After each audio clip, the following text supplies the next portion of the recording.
this is a system which isn't working. Right? We've got to try something different. It is too reckless to leave problems like the ecological crisis to simmer on the low flame of gradualism.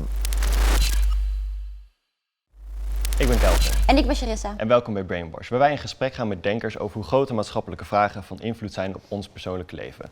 Deze keer gaan we dat in het Engels doen, want onze gast is niemand minder dan Roman Krznaric.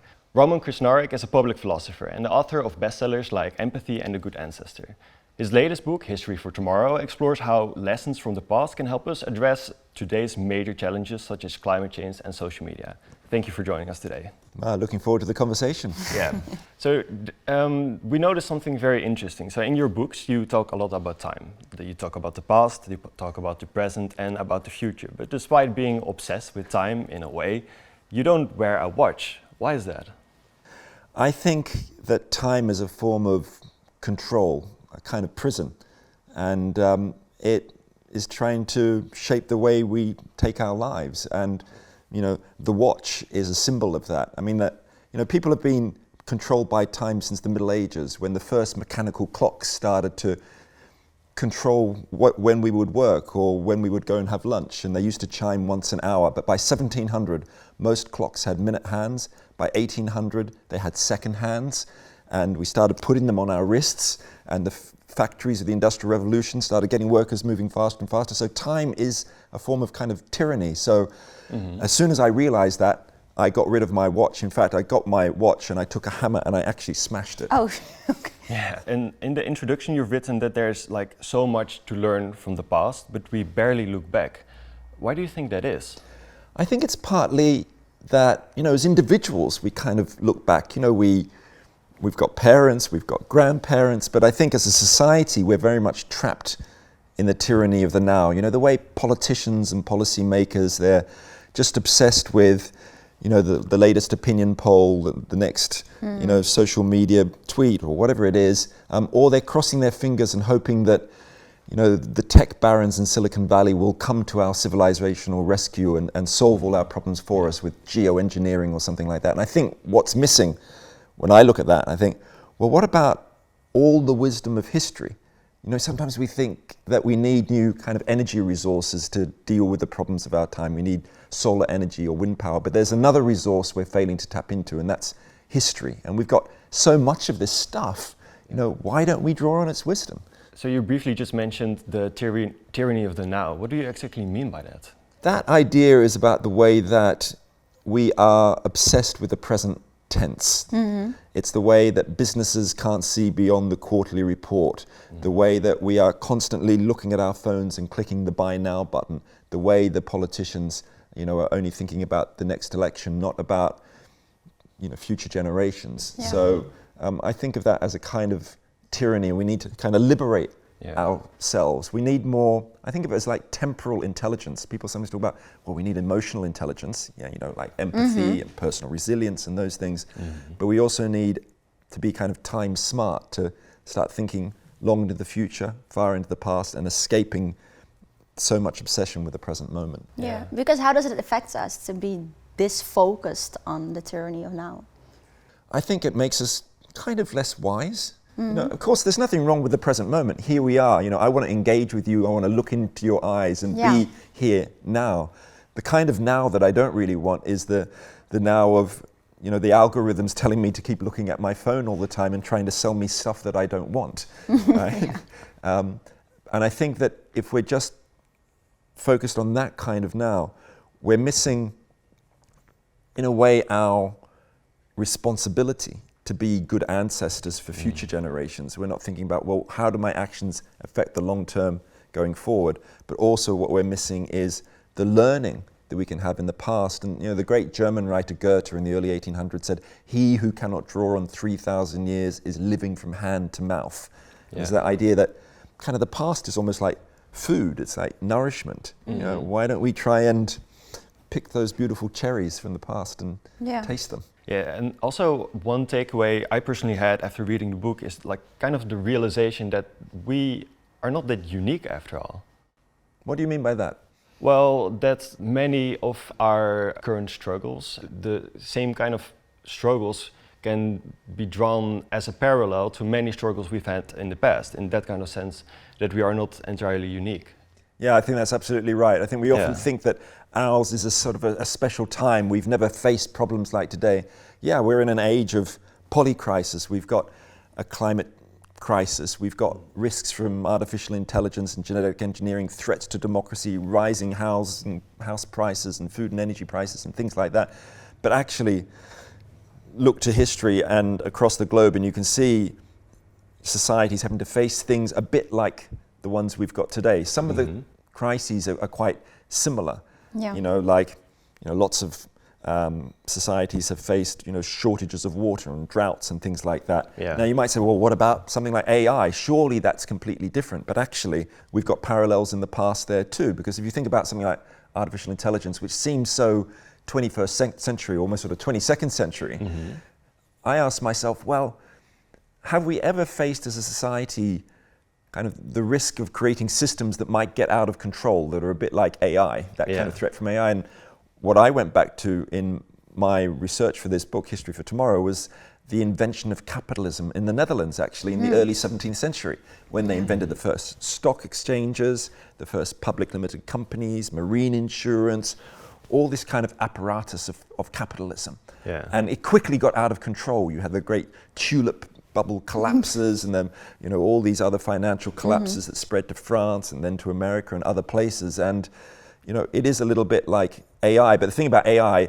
is we're not going to have the same kind of like a financial collapse when it comes to AI. But I think that because of the spread of fake information, fake news, we might actually have a reality collapse where there's fake political news, fake stock market reports, fake everything, and then how can we even trust any of our institutions? Yeah. Yeah. So we were just talking about parallels, and from my favorite chapter, we can see that very clearly, the one about social media. To start off, in what sense do you see social media as a problem? I think there's lots of problems with social media.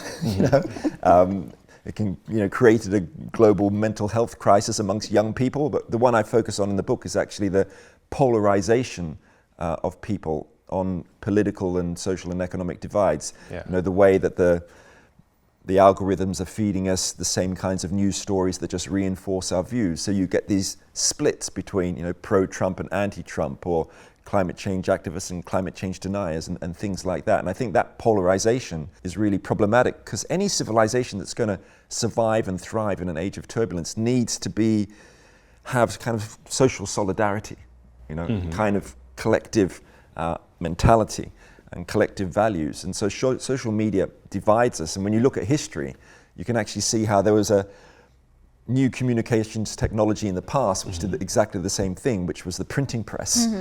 And when the printing press arrived and started spreading across Europe in the 15th and 16th century, it actually created very similar kinds of polarizations, but in the religious sphere between Catholics and Protestants, because the Protestant reformers that came along, they started using social media to challenge the Pope and the Catholic Church, people like Martin Luther, and they started printing copies of the Bible in German, not just in obscure Latin and things like that, but it allowed the Protestant cause to rise, and then it basically inflamed conflict and led to like 200 years of religious warfare. And I look at the world today and think, are we going to face something similar like that? Yeah, and you also in the chapter shine light on how the invention and the popularization of the printing press fueled the witch hunting, especially in Germany. Yeah, absolutely. So particularly in the 16th century, the printing press industry, a bit like the social media industry, started spreading fake news. And the main kind of fake news they spread, or one of the main kinds, was the persecution of people for so-called being witches. And so it was mostly women, and more than 25,000 people were executed for the crime of witchcraft. Yeah. So you get like a young woman who maybe worked in a bar being accused of riding on a broomstick with the devil to go and burn down some village somewhere. Would be nice though. Yeah.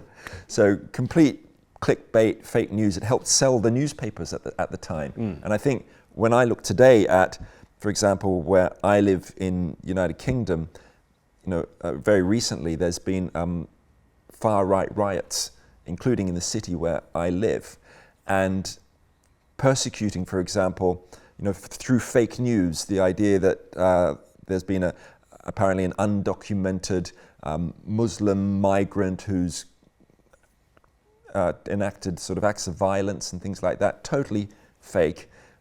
It's created bringing far-right rioters onto the street. And I look at that and I think that's just like what happened in the 16th century with the witches in Germany. But 16th century and now, when you really look back at history, there's always been some sort of form of polarization. So when was the Kumbaya time? There have been kind of, not quite Kumbaya times, but times of growing togetherness. So one of the things about the printing press is that, it created violence and polarization, but it also helped create democratic culture and human rights in later centuries. So if you went to London in the year 1700, there had been an explosion of a new social institution. It was called the coffee house. Right? And so there were thousands of coffee houses. And most of those coffee shops had communal tables. And on the tables, there were the new printed pamphlets and periodicals and newspapers of the day. So this is where the printing press comes in. But you would sit down with strangers and you would talk about all sorts of ideas, but particularly about politics, about the new ideas, anti-slavery, about republicanism. And so, in a way, the coffee shops were schools of democracy. And so I look at today, like, again, where I live in the UK, there are 30,000 coffee shops. Now imagine if they all now had communal tables there. If there were just 10 conversations between strangers a day, that would be over 100 million conversations a year. And I think that's the beginning of trying to knit our societies back together, again. It has to happen not just at the sort of high political levels, but in the way you and I, talk to each other and look each other in the eye. Are there any other lessons we can draw from that? Is it now just the only solution that like every coffee place now has like big tables everywhere, or are there other ways we can like shape this? Well, I think we need to have digital coffee houses too. We need to have these conversations with strangers online. Of course, we know that a lot of, say, political chat rooms and things like that, like Reddit, are full of people basically being rude to each other, partly because of anonymity. But the ones that really work online, for example, like Metafilter, is a sort of a political chat room.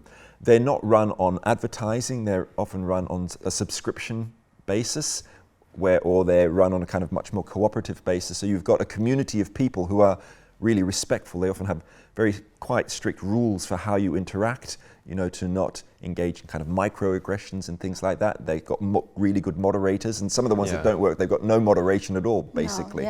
So I think let's have the coffee shops online as well as offline. So one of the conclusions of your book is that if we want to break our fossil fuel addictions and stop climate change, we shouldn't rely on gradualism, the idea that change happens slowly. Instead, we need disruptive movements. Why isn't gradualism enough? I think we've had at least 30 years of gradualism when it comes to trying to deal, for example, with the ecological emergency. The Rio Earth Summit in 1992, when the alarm bells first began to ring about the dangers of the climate crisis, well, that was more than 3 decades ago. And what have governments achieved since? Carbon emissions on a global scale have more than doubled since 1992. So I look at that and just think, like, this is a system which isn't working.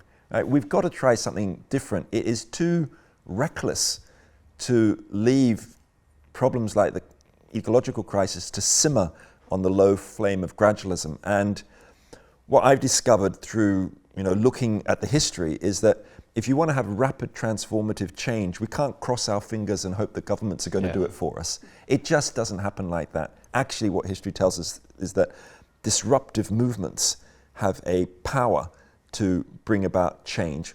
In a way, what they do is they take an existing crisis and they amplify it. They make it bigger. This is what happened with the movements against slavery, the uprisings of enslaved people in Britain, for example, in the British Caribbean on slave plantations in the 1830s. It happened with women campaigning for the right to vote across Europe 120 years ago. It happened with the Indian independence movement. It happened with the civil rights movement in the United States in the 1960s. People breaking the rules and often breaking unjust laws in order to get their voices heard. And I think it absolutely relates to, for example, the climate activists who are on the streets today.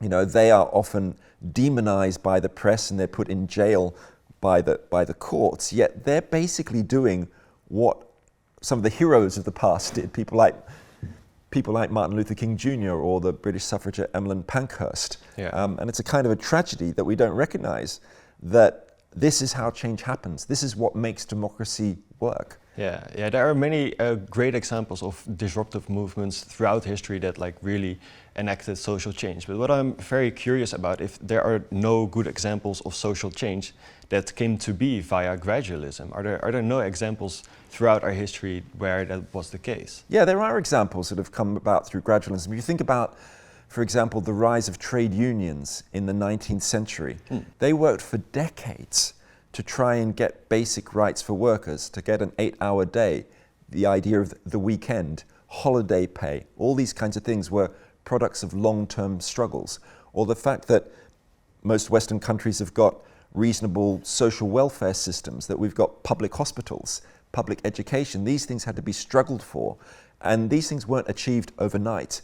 You know, they normally take about half a century to bring about these more gradual forms of change. But when it comes particularly to the climate crisis and biodiversity loss and things like that, the window of opportunity we've got to create change is much smaller. You know, that we're facing tipping points, or we've already crossed many tipping points, you know, of carbon emissions and biodiversity loss and things like that. So there's a kind of urgency. And I'm not saying we shouldn't also try and create more gradual change. We need people in parliaments, you know, fighting for rights. We need people in the courts, in the legal system doing that. But I think we also need the people on the streets. To not do that is a dangerous thing. Yeah. I was thinking about your earlier question, actually, the one you said the climate crisis, the climate protesters, and Martin Luther King Jr. And I have a bit of, like, something is, Martin Luther King Jr. was, of course, a black man, and like the climate movement is very much white. So sometimes I have a hard time with, well, comparing the two, because there is, of course, a very big difference between white kids on the streets and a black man who is, because of the color of his skin, already some sort of dangerous. People perceive that as dangerous because of colonialism. Yeah, I think it's fair to bring up that point. And I think if you look at the more radical climate movement today, groups like Extinction Rebellion, I think when they first started, they were very much white middle class movements, and I don't think they were nearly as aware as they should have been of the fact that, look, if you're a young black man, for example, the idea of putting yourself on the street blocking a bridge means you might well get arrested, and that might affect, you know, your job opportunities, you know, in the future in a way that might be different for a middle class white, you know, young person, for example. But I think what's happened over the last few years, that there's been a growing recognition of the need to broaden these movements to be much more inclusive. And, you know, that's partly recognizing the role of marginalized people in, you know, wealthy countries, but also the impacts, for example, of the climate emergency on the global south, and then trying to work more with organizations from, you know, different walks of life, with people with different kinds of social backgrounds. So I think there's a kind of a learning going on in a way, and that's still a process which is going on, and I think it's a good thing. But does that sorry to jump into there, but like, does that answer your question? Because I like how I understood your question is that you asked if it's fair to compare the two, because there's like widely different in their struggles. I think that's kind of what you meant. And I think there are differences there, because, for example, you might say the civil rights movement, you've got an oppressed minority movement, and, you know, today's young climate activists, to call them an oppressed minority doesn't sound kind of right. They're trying to do something different, and their priorities are different. So I think that there are differences there, and that means people's motivations are different.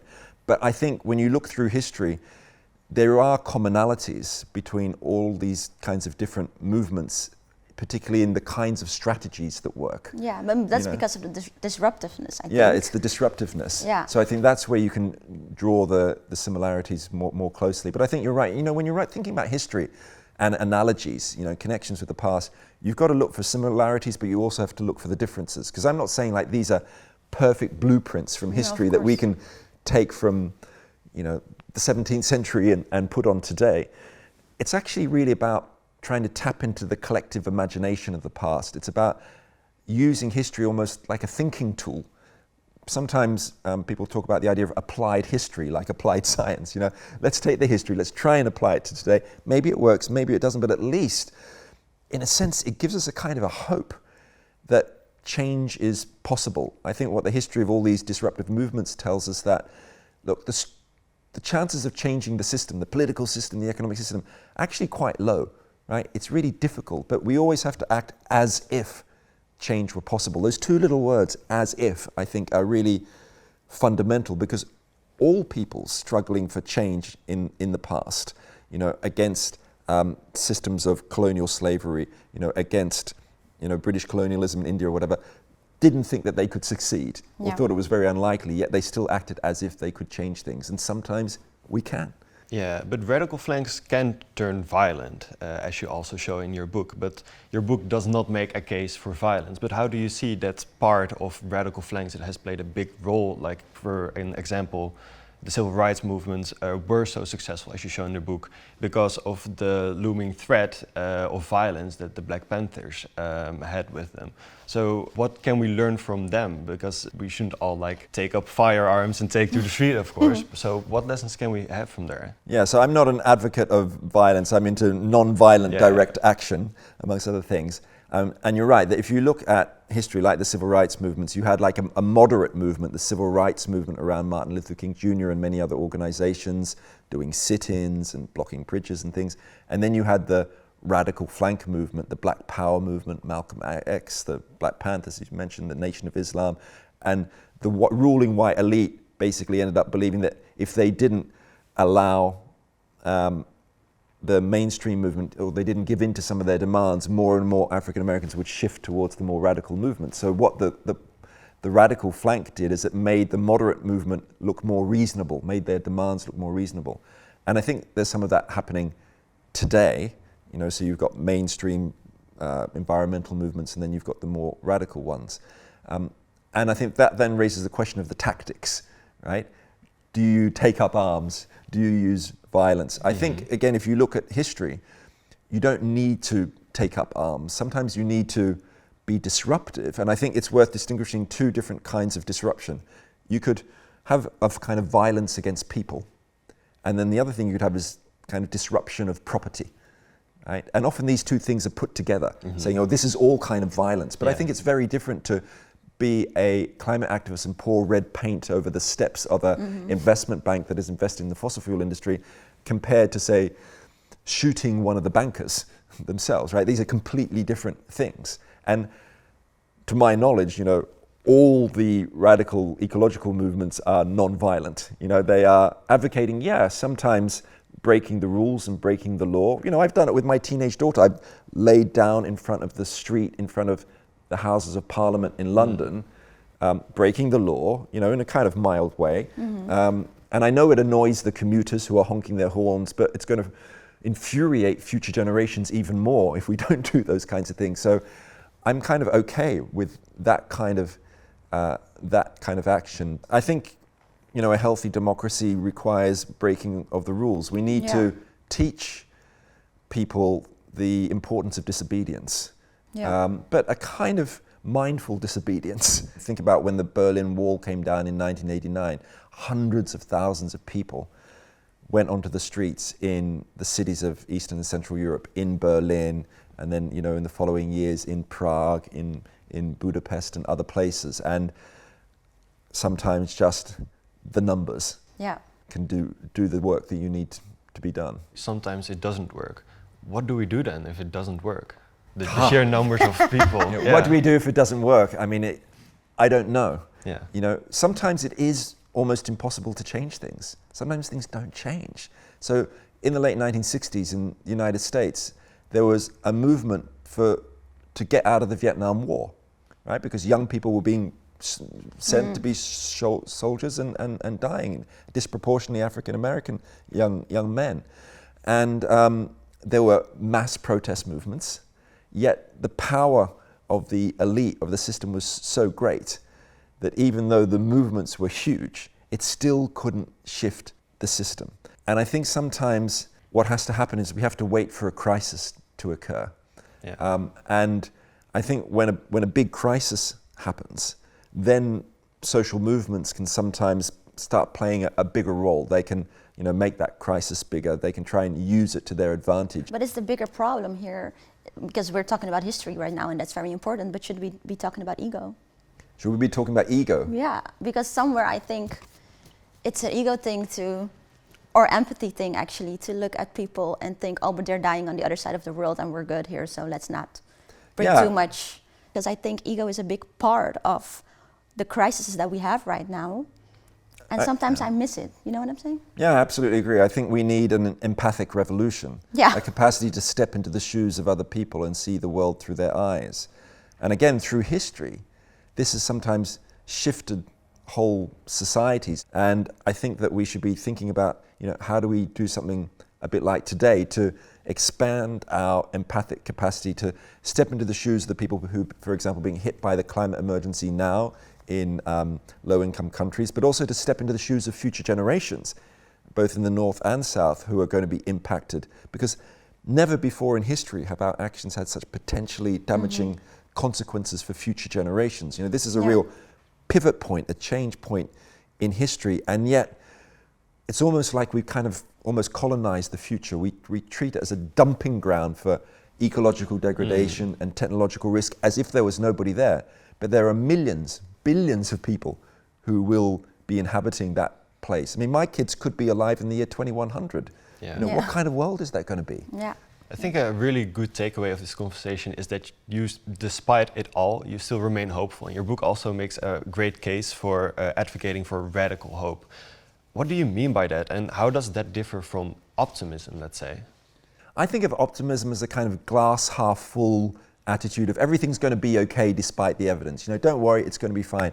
Well, I don't think it's going to be fine. I actually think that humankind, with business as usual, is on course for ecological and technological self-termination. We are going down as a civilization, which might sound hugely depressing. But the question really is, are we going to bend or are we going to break?